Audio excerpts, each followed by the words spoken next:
پارا بخا کے پایو ببخشم مع الدنیا و اخبارا اللہم صلی علی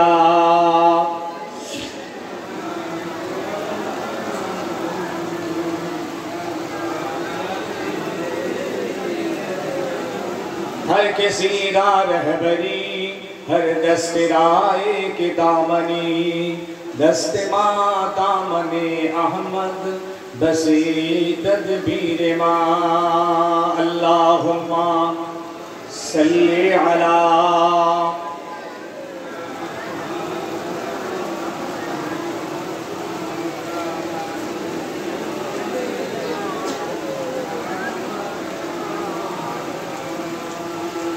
یہ راز خدائی ہے اگیار کیا سمجھیں گے اللہ تو دیتا ہے ملتا ہے محمد سے بلغ العلا بکمالہ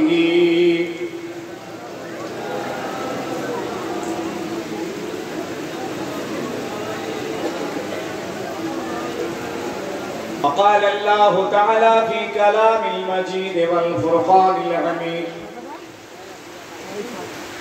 یا ایہا النبی انا ارسلناک شاہدا ومبشرا ونذیرا وداعیا الی اللہ بإذنہ وسراجا منیرا قال النبي صلى الله تعالى عليه وسلم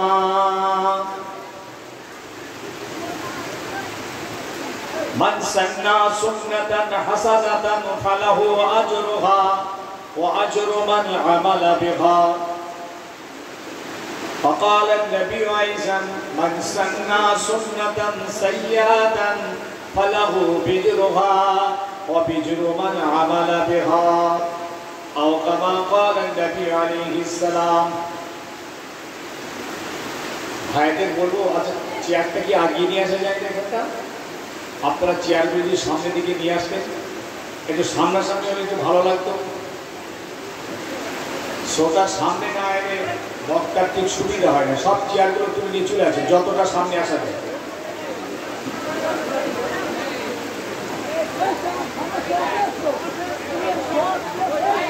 তোলে নিয়ে চলে আসে আমরা নবী পাক সাল্লাল্লাহু আলাইহি সাল্লামের স্মরণ সভা স্মৃতি সভা কায়েম করেছে গতকাল কোরআনে পাকের তেলাওয়াত হয়েছে আজ নবী পাক সাল্লাল্লাহু আলাইহি সাল্লামের জীবন চরিত আলোচনা কোরআন হাদিসের আলোচনার মাহফিল ইনশাআল্লাহ এই মাহফিল আমাদের বাঁচার কথা বলবে পরিবর্তনের কথা বলবে নাজাতের কথা বলবে এই মাহফিল আমাদের জঘন্য চরিত্রের ট্রিটমেন্টের কথা বলবে আমরা সবাই বাঁচতে এসেছি বাঁচার জন্য মাহফিল বানিয়েছি এই মাহফিল একমাত্র আমাদের হেদায়েতের মিডিয়া হেদায়েতের মাধ্যম মনে রাখবেন কিছু মানুষ সমাজে আছে যারা এই নবী পাক সাল্লাল্লাহু আলাইহি সাল্লামের স্মরণে যেসব মাহফিলগুলো হয় এর বিরোধিতা করে কটাক্ষ করে সমালোচনা করে তারা বলে সব বেদাত ফজল খরচা এসব জন্মদিন পালন করে খ্রিস্টানরা যেমন জন্মদিন পালন করে ক্রিসমাস ডে 25শে ডিসেম্বর এরাও নবীর জন্মদিন মানায় ভালো করে শুনে নিন এটা তাদের ভুল ধারণা আমরা আমাদের নবীর কোনো জন্মদিন পালন করি না ইসলামে জন্মদিন পালন করা নাজায়েজ হারাম আমরা আমাদের নবীর স্মরণ সভা করি স্মৃতি সভা করি জীবন চরিত আলোচনার সভা করি হাদিস পাকের আলোচনার মাহফিল করে আমরা আমাদেরকে বাঁচাতে চাই, আমরা বাঁচতে চাই। এই জন্য আমরা এই মাহফিল করি, 12 মাস করি, যে কোনো চাঁদে করি, যে কোনো সময়ে করি। আমার নবীর স্মৃতি আলোচনা, জীবন চরিত আলোচনা, আমার নবীর হাদিসের কোরআনের আলোচনার মাহফিল করি। জন্মদিন আমরা মানি না। তারা জন্মদিন করতে পারে, সাজসজ্জা করে, ধুমধাম করে, গান বাজনা দেয়, কেক কাটে, কেক কেনে। এই জন্য 25শে ডিসেম্বরের কেক খাওয়া শরীয়তে জায়েজ নয়। আপনার পয়সা হালাল, কেকটা ফিনাফসিয়ে হালাল, কিন্তু যেহেতু ওই ক্রিসমাস ডে গুরুত্ব দিয়ে ওই কেকটা বানানো হয়, বাজারে বিক্রি হয়, অতএব ওই কেকটা খাওয়া যাবে না। আপনি 2 দিন পর কিনে খেতে পারেন, 25শে ডিসেম্বর খেতে পারবেন না। সমাজে কিছু মুসলমান বাড়ি আছে যারা তাদের নিজেদের জন্মদিন মানায়, নিজের স্ত্রীর জন্মদিন পালন করে, নিজের ছেলের জন্মদিন পালন করে, ধুমধাম করে খাওয়া দাওয়ার ব্যবস্থা, কেক কিনে আনে, ছেলের হাতে ছুরি দিয়ে বলে কেকটা কাটো। আছে না নেই? জোরে বলে। এটা সম্পূর্ণ নাজায়েজ এবং হারাম। এটা হলো ওই খ্রিস্টানদের অনুকরণ, যারা কেক কেটে জন্মদিন পালন করে তাদের অনুকরণ। আমি নিজে, আমাকে দেখিয়েছে মোবাইলে, কিছু মুসলমান মাথায় টুপিওয়ালা, তারা ওই বাড়ির বেলাওয়াল একটা বড় কেক এনেছে, চারদিকে গোল হয়ে দাঁড়িয়েছে, মোমবাতি জ্বলছে, আর তারা কেক কাটছে। নবী হ্যাপি বার্থডে কেক কাটছে। আজকে কি হলো সমাজ?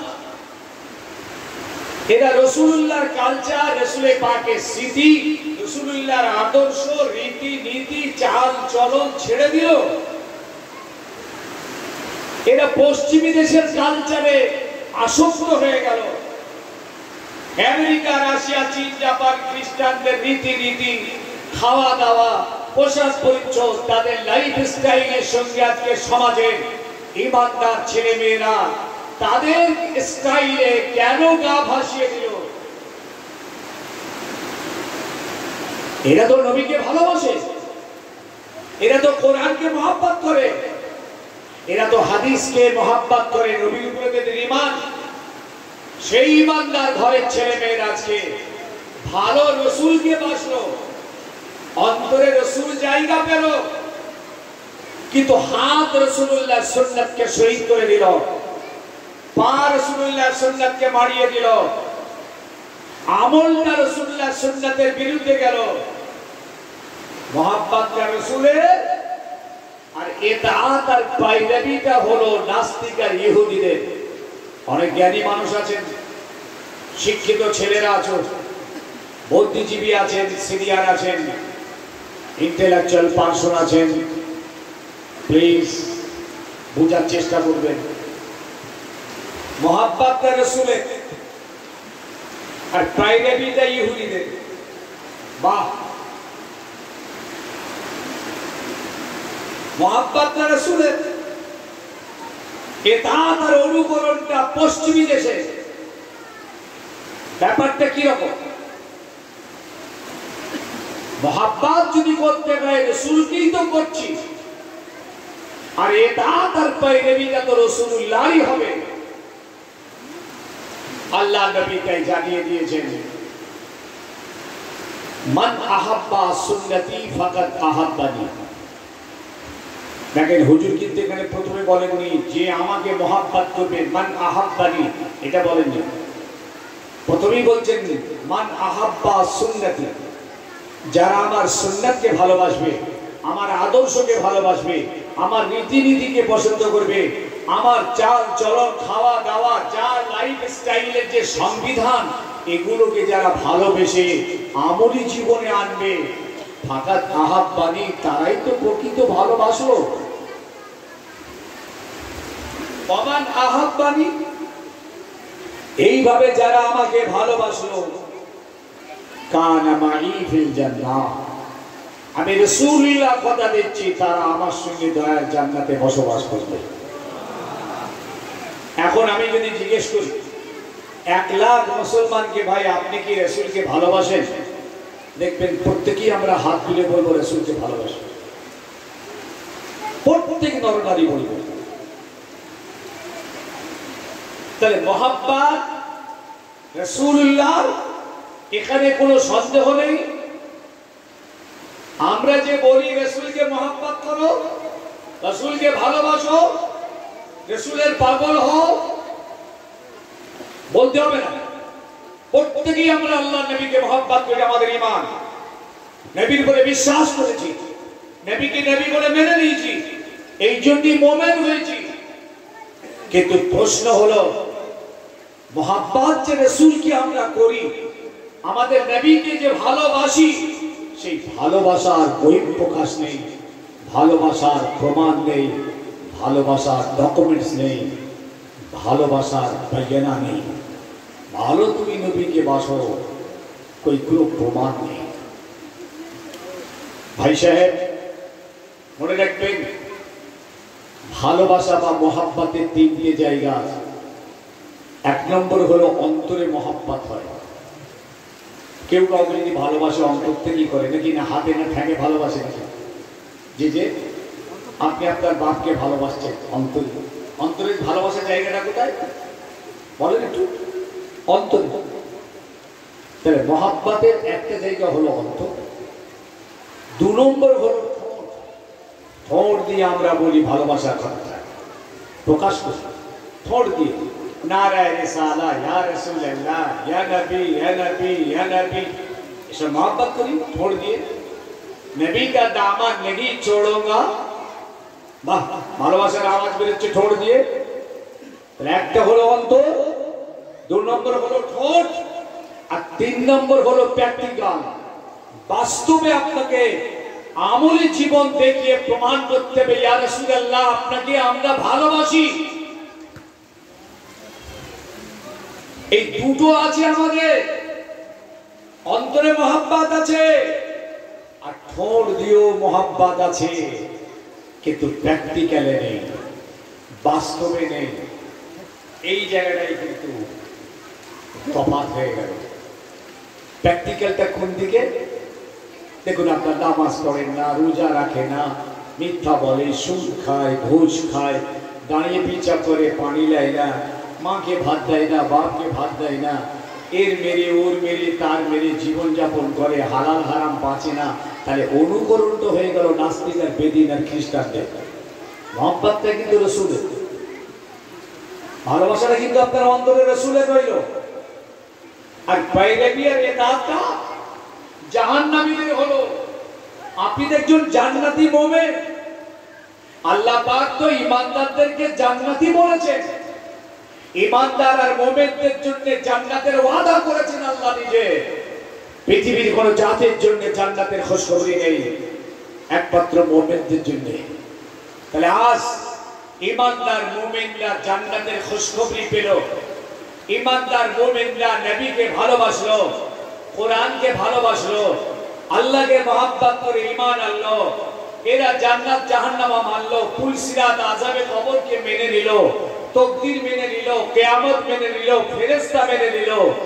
এত দরজা হাসিল করার পর কিন্তু ইতাআত আর পায়রাবিটা, অনুকরণ আর অনুসরণটা, কিন্তু সাহাবায়ে কেরাম অন্তরে যেমন মহব্বত, ঠোঁট দিয়েও তারা প্রমাণ করেছে মহব্বত, আবার প্র্যাকটিক্যালে বাস্তব জীবনের রূপ দিয়েও প্রমাণ করেছে, ইয়া রাসূলুল্লাহ আপনাকে আমরা ভালোবাসি। ভাই সাহেব, এই যে বিশ্বনবী চাঁদ উঠেছে, এই চাঁদের শুরু, সারা চাঁদ, সারা ভারতবর্ষে এই বাঙালি ইমানদার মুসলমানদের কথাটাই বলছি, কোটি কোটি কোটি টাকা খরচা করবে এই সমস্ত বিশ্বনবী দিবসে। লাখ লাখ উলামা ওয়াজ করবেন, কোটি কোটি শ্রোতা বসে ওয়াজ শুনবে, এই যে এত ব্যাপক খরচ, ব্যাপক বক্তা ওয়াজ করবে আর এত শ্রোতা বসে ওয়াজ শুনবে, আমি আপনাদের জিজ্ঞেস করছি ভাই বলবেন আমার রাসূলুল্লাহর মহব্বত তো তারা করেছে, তো আমার নবীর কিছু লাভ হয়েছে না লাভ হয়নি? এই করছি রে, এই চুপ, শুয়ে পড়, তোরা এখন শুয়ে পড়, ঠিক টাইমে তুলে দেবো। শোন, মাগরিবের নামাজের পরে শুয়ে রাখ, 12টা একটা হলো না, ডাইরেক্ট হসপিটাল হয়ে গেছে। বলেন আমার নবীর কিছু লাভ হয়েছে না হয়নি? বৃষ্টি হচ্ছে তো আপনাদের কথা বুঝতে পারছি না, আমারটা শুনতে পাচ্ছেন তো ঠিক? আপনাদের সারা শব্দ বুঝতে পারা যাচ্ছে। নবীর কোনো লাভ আছে? যদি বলেন হ্যাঁ লাভ আছে, তাহলে সমস্যা হবে কি জানেন? যদি লাভ, নবী দিবস করলে যদি নবীর লাভ হয়, তা না করলে নবীর ক্ষতি হবে। অতএব এতে রাসূলের কোনো লাভও নেই, কোনো ক্ষতিও নেই। এটা কেন করি? আমরা আমাদের জন্য করি, আমাদেরকে বাঁচবার জন্য করি, আমাদের পথের সন্ধানের জন্য করি, আমরা আমাদের নাজাতের জন্য করি। এই জন্যই আমরা আমার নবী পাকের স্মরণ সভা, স্মৃতি সভা, আলোচনার সভা করে আমরা আমাদেরকে বাঁচাতে চাই। গুরুত্ব দেবেন। এই মাহফিলগুলোর ওজন অনেক। একমাত্র যদি সমাজ পরিবর্তন হয় তো এখান থেকেই হবে। পরিবর্তনের একটাই জায়গা হলো এই মাহফিলে ওয়াজ। আপনারা দেখান কোথায় বসলে সমাজের মুসলমান হেদায়েত পাবে, তারা গুনাহ থেকে বাঁচবে, অন্যায় থেকে সরে যাবে। কোন জায়গাটায় বসলে একটা দেখান। একমাত্র মাহফিলে ওয়াজ। এখানে বসলেই সমাজ হেদায়েত পাবে, পরিবর্তন হবে। তাদের জঘন্য চরিত্রের ট্রিটমেন্টটা এখান থেকেই সম্ভব। চায়ের দোকানে হবে না, মাচায় বসলে হবে না, তাসে বসলে হবে না, ক্লাবে বসলে হবে না, জুয়ায় বসলে হবে না, পার্টিতে বসলে হবে না, টিভিতে বসলে হবে না। কোনো জায়গায় বসলে সমাজ হেদায়েত পাবে না, পরিবর্তন সম্ভব নয়। একমাত্র মাহফিলে ওয়াজ, মাহফিলে ওয়াজ, মাহফিলে ওয়াজ। এই জন্যই এই মাহফিলের গুরুত্ব, এই জন্যই আজকের মুসলমান খরচ করে মাহফিল করে, এই জন্যই আল্লাহ দ্বীন আল্লাহ জমিনে জিন্দা আছে। মসজিদ আযান চলছে, জামাত চলছে, আল্লাহ দ্বীন জিন্দা আছে। মাদ্রাসা চলছে, আল্লাহ দ্বীন জিন্দা আছে। আর এই মাহফিল চলছে, আল্লাহ দ্বীন জিন্দা আছে। একবার জোরে বলুন সুবহানাল্লাহ। আর এই তিনটে জায়গাতে খরচ আছে, মুসলমান খরচ করে, মুসলমানদের টাকায় দিন জিন্দা আছে। বুঝেছেন? আর একটা জায়গায় মুসলমানকে দিন জিন্দা করতে হবে, যেমন টাকা দিয়ে জিন্দা রেখেছেন, মসজিদে টাকা দিচ্ছেন মুসলমান, আযান জামাত নামাজ, মাদ্রাসায় টাকা পয়সা দেন মুসলমান, সেখানে শিক্ষা দীক্ষা চলছে, মাহফিলে টাকা পয়সা দেন, মাহফিল চলছে, দিন জিন্দা আছে। আর একটা জায়গায় ইমানদারদের দিন জিন্দা রাখতে হবে, সেটা হলো টাকা নয়, সেটা হলো বাদান, শরীর। শরীর দিয়ে আল্লাহ দ্বীনকে জিন্দা রাখতে হবে। একটা ইমানদার নামাজে দাঁড়িয়ে গেছেন, আল্লাহু আকবার, আল্লাহর জমিনে আল্লাহ দ্বীনকে জিন্দা করেছে। আর একটা ছেলে নামাজ না পড়ে ফিরে চলে গেল, আল্লাহর জমিনে আল্লাহ দ্বীনকে জবাই করে দিল। অতএব শরীরের দ্বারাই দ্বীন জিন্দা করতে হবে। একটা ভাই রোজা রেখেছেন, আল্লাহ দ্বীনকে আপনি জিন্দা রেখেছেন। আর একটা ভাই রোজা রাখলো না, আল্লাহ দ্বীনকে শহীদ করে দিল। তাই আমি বুখারী থেকে একটা হাদিস আনছি, যে হাদিসে আমরা দেখব যে আল্লাহর নবীর সাহাবীরা যেমন অন্তরে ভালোবাসতেন, ঠোঁট দিয়েও বলতেন, আবার প্র্যাকটিক্যালও তারা প্রমাণ করতেন যে ইয়া রাসূলুল্লাহ আমরা আপনাকে ভালোবাসি।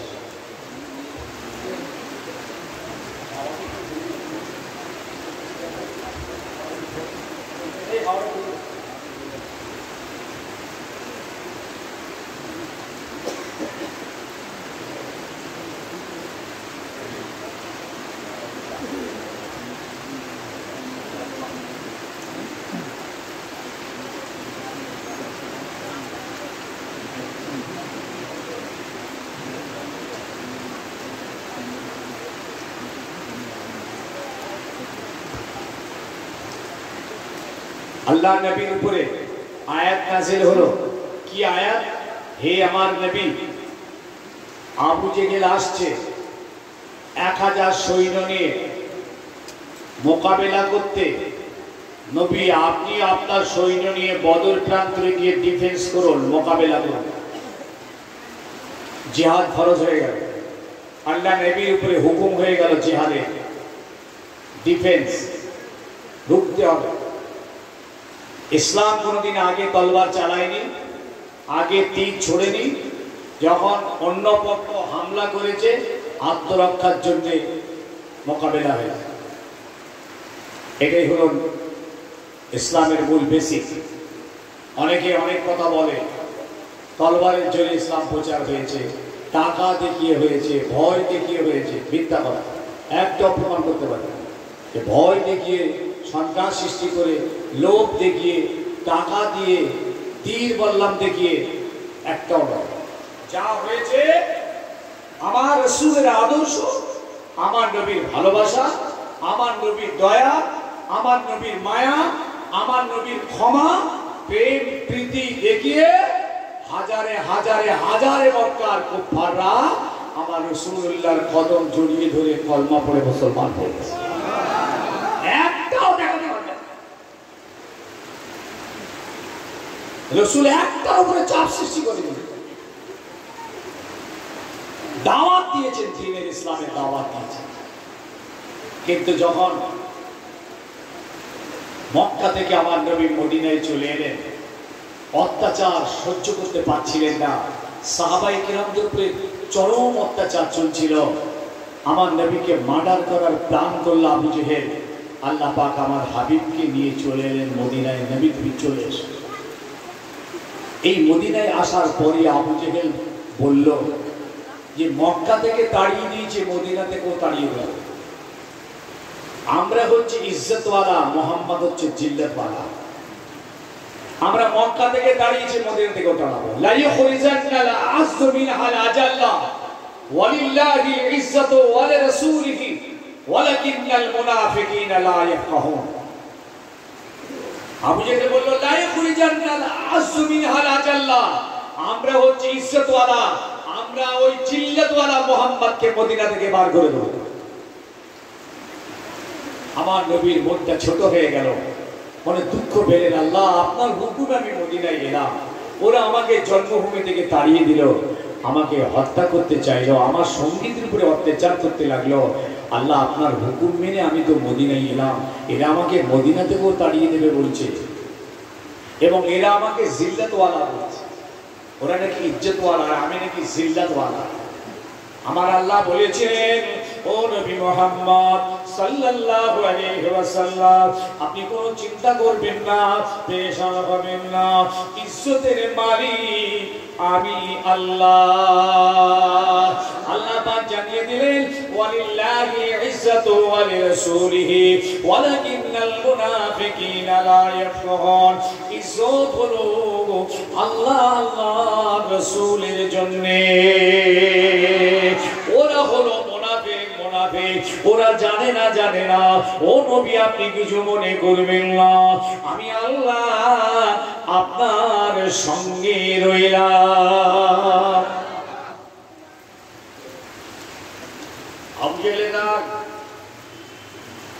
মুহাম্মাদের দলে লোক বাড়ছে, স্লোগান বাড়ছে, ফ্ল্যাগ বাড়ছে, দলের নেতৃত্বে সব মানুষগুলো মুহাম্মাদের দলে চলে যাচ্ছে। আবু বকর, ওমর, উসমান, আলী সব চলে গেছে। আবু জেহেলের মাথা খারাপ, উঠে পড়ে লাগলো, চলো মদিনা গিয়ে হামলা করে দিই। এই হামলাটা ছিল ইসলামের সব থেকে প্রথম এবং সব থেকে গুরুত্বপূর্ণ। এই জন্য আল্লাহ আমার হাবিবকে খবর দিয়ে দিলেন, নবী এই পরিস্থিতি হচ্ছে, তুমি তাড়াতাড়ি তোমার সৈন্যদেরকে নিয়ে মোকাবেলার জন্য তৈরি হও। আমার নবী খুব চিন্তায় পড়ে গেল। এমন চিন্তা আমার রাসূলের হলো, মুখে হাসি পর্যন্ত পাওয়া যাচ্ছিল না। বুখারী শরীফের হাদিস, এই কিতাবটা আমি পড়াই আপনাদের দোয়ায় দাদা পীর কেবলার মাদ্রাসাতে। রাসূলুল্লাহর মুখে কোনো হাসি নেই। এত চিন্তায় গভীর হয়ে গেলেন, ইয়া আল্লাহ, আমি কি করে মোকাবিলা করবো? আপনি আমার উপর চাপিয়ে দিলেন। এই মাত্র 313 জন ঈমান এনেছে। এই 13 বছর মক্কা আর মদিনার 2 বছরের কিছু কম বেশি, এই 14-15 বছর ওয়াজ করে করে এই 313 জন ঈমান এনেছে। এদের ঈমানের বয়সটাও বেশি না, 10 বছর, 7 বছর, 4 বছর, 3 বছর, 1 বছর, এইরকম বয়স। এদেরকে আমি কি করে বলবো যে চলো ময়দানে কি যুদ্ধ করতে হবে? এরা তো বাপ হারা, মা হারা, ঘর হারা, ছেলে হারা, বিবি হারা, ভিটে হারা, সর্বহারা হয়ে এরা আমার কাছে চলে এসছে মক্কায়। এরা মক্কার মানুষের অত্যাচার সহ্য করার পরও আমাকে ছাড়েনি। আমার মুখের দিকে তাকিয়ে এরা মদিনায় চলে এসছে। এরা মার খেয়েছে, চাবুক খেয়েছে, হাতে পায়ে দড়ি পড়েছে, উত্তপ্ত বাড়ির উপরে শুয়েছে, বুকে পাথর চাপিয়েছে, আগুনে ছ্যাঁকা খেয়েছে।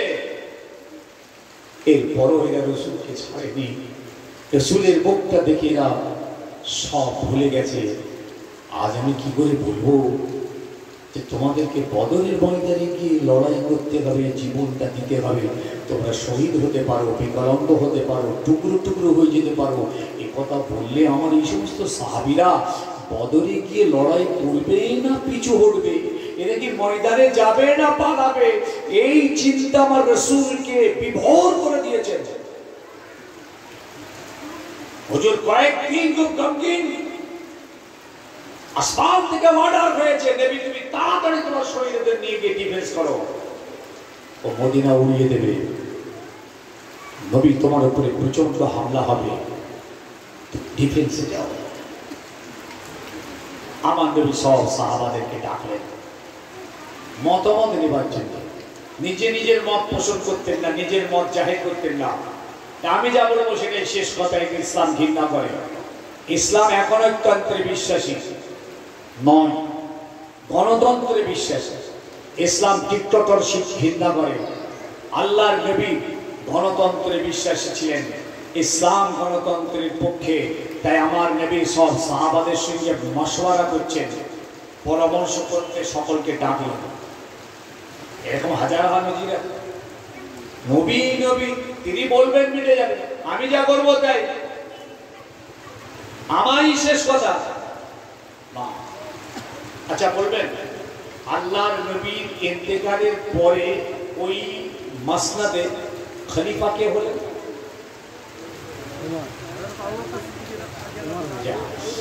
আল্লাহর নবী কাকে খলিফা করে গেলেন? আবু বকর সিদ্দিককে।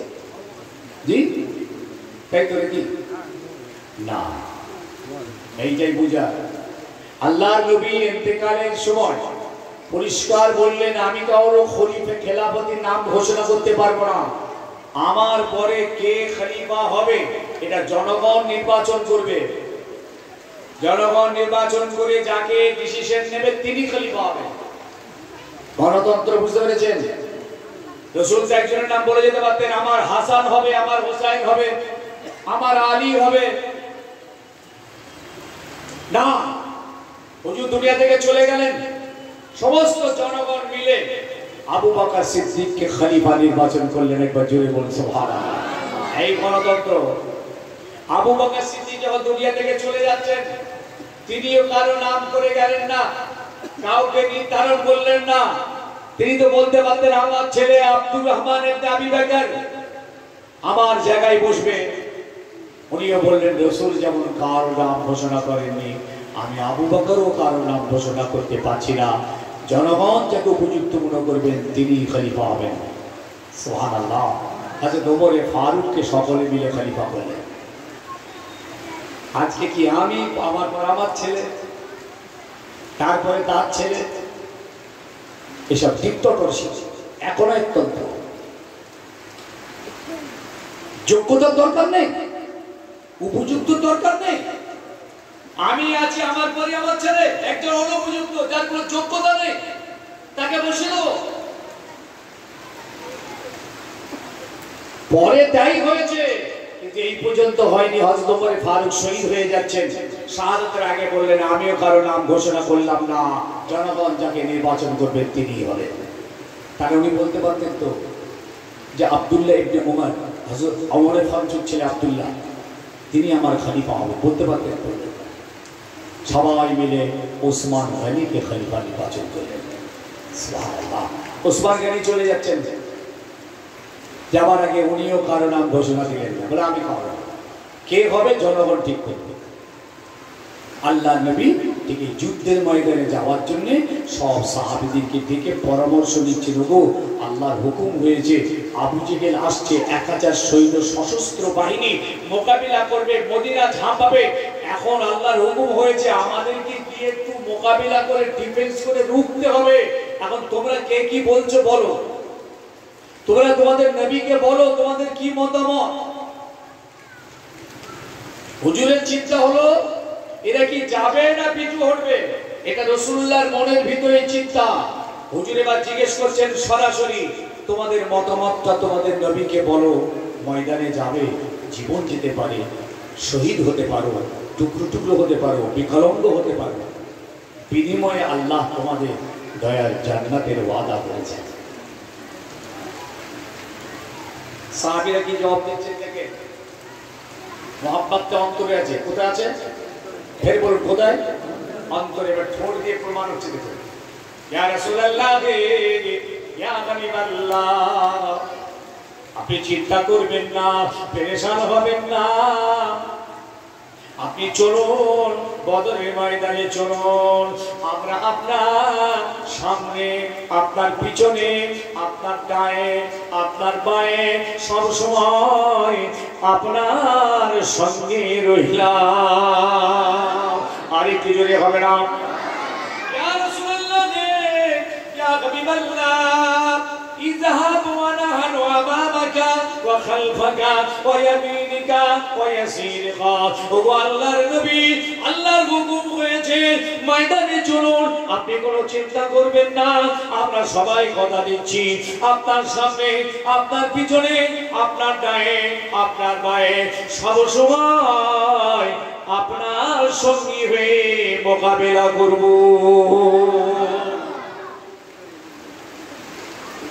ঠোঁট দিয়ে ভালোবাসা প্রকাশ পেল, প্র্যাকটিক্যাল বাকি আছে এখন। এই ভালোবাসাটা আমরাও তো বলি নারায়ে রিসালা, নারায়ে রিসালা, ইয়া রাসূলুল্লাহ নবী কা দামান नहीं छोड़ूंगा, নবীর হাত ছাড়বে না। আরে বেটা বেনামাজি, বেরোজগার, মাতাল, সুদখোর, তোর মুখ দিয়ে এটা শোভা পায় যে নবী কা দামান नहीं छोड़ूंगा, তুই দামানটা ধরলেই তবে, যে ছাড়া কথা এলো আগে ধর, রাসূলের সুন্নাতকে জড়িয়ে ধর, আদর্শ রীতিকে বুকে জড়িয়ে ধর, তারপরে বল नहीं छोड़ूंगा, नहीं छोड़ूंगा। पहले तो पकड़ा तब तो छोड़ने का बात है। এক ওয়াক্ত নামাজ পড়ে না, দাঁড়িয়ে ছাড়া বসে পিশাব করে না, পানি দেয় না, মাকে ভাত দেয় না, বাপকে ভাত দেয় না। এমন সমাজের কিছু গোলাঙ্গ ছেলে আছে, বাপ মার সঙ্গে কথা বলে না, সালাম কালাম নেই, বছর পর বছর বয়কট। ওরা ইসলামের কলঙ্করা, ইসলামের জঞ্জাল, ইসলাম ওদেরকে ঘৃণা করে। মায়ের সঙ্গে কথা নেই, বাপের সঙ্গে কথা নেই, সালাম কালাম নেই। হতে পারো তুমি পয়সাওয়ালা, হতে পারো তুমি নেতা, হতে পারে তুমি বিরাট কিছু হাই ফাই গাড়ি বাড়ি অনেক কিছু থাকতে পারে, হতে পারে চেহারা শেখাল শুনেছে তুমি গম্ভীর, মনে রেখো তুমি জাহান্নামের কীট। এখনো সময় আছে, মায়ের পায়ে ধরে ক্ষমা চেয়ে মায়ের মুখে হাসি ফোটাও, বাপের মুখে হাসি ফোটাও।